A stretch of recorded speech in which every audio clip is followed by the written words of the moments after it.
So this is question 10 of 10.2. First, we have to identify our null hypothesis and our alternative hypotheses. And so our null hypothesis is always equal to, and the proportion that we're looking at is several years ago, 36% of parents. So that is our initial, our null, and so we're going to put that in as a decimal. Then they recently asked again. We're collecting data on the same subject, updating it. And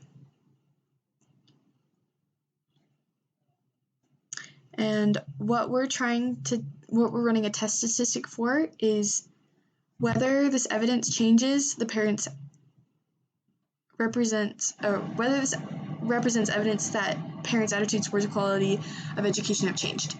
And so basically we're just looking at not if it's greater than or less than, it doesn't really matter, just as long as it's not 0.36. And so we're going to do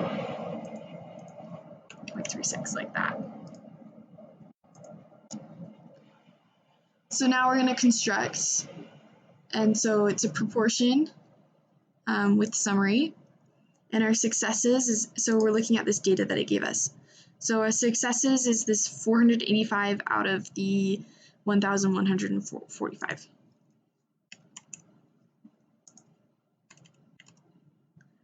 And so it's asking us to find a 95% confidence interval. And so normally in this homework, we've been using this test hypothesis, but right now we're going to be doing this. We're going back to what we were doing in chapter 9. Because if we were to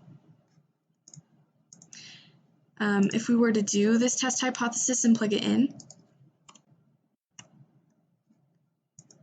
we can't find our upper and lower bound from this. So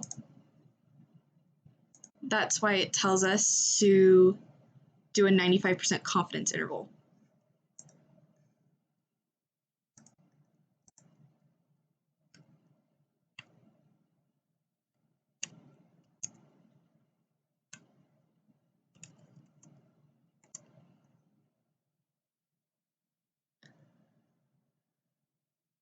So now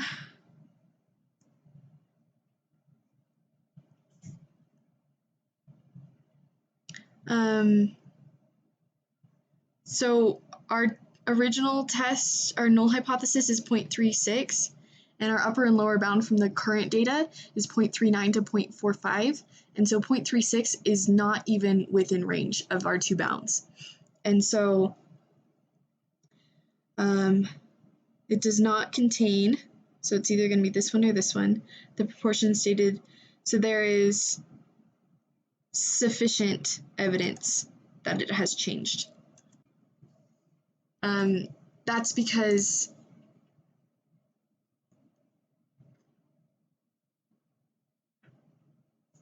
if, sorry, I'm trying to think of how to explain it better. We're looking, we just ran the results of this second set of surveys, and years ago it was 0.36, and now from the evidence that we've collected recently, these are upper and lower limits, and we're saying that the proportion is somewhere in between this. It's 95% sure % confidence that it is within these limits, and this 0.36 is not only is it outside of limits, but it's a good deal outside of the limits. And so that gives us evidence to say yes, it has changed. So hopefully that makes sense.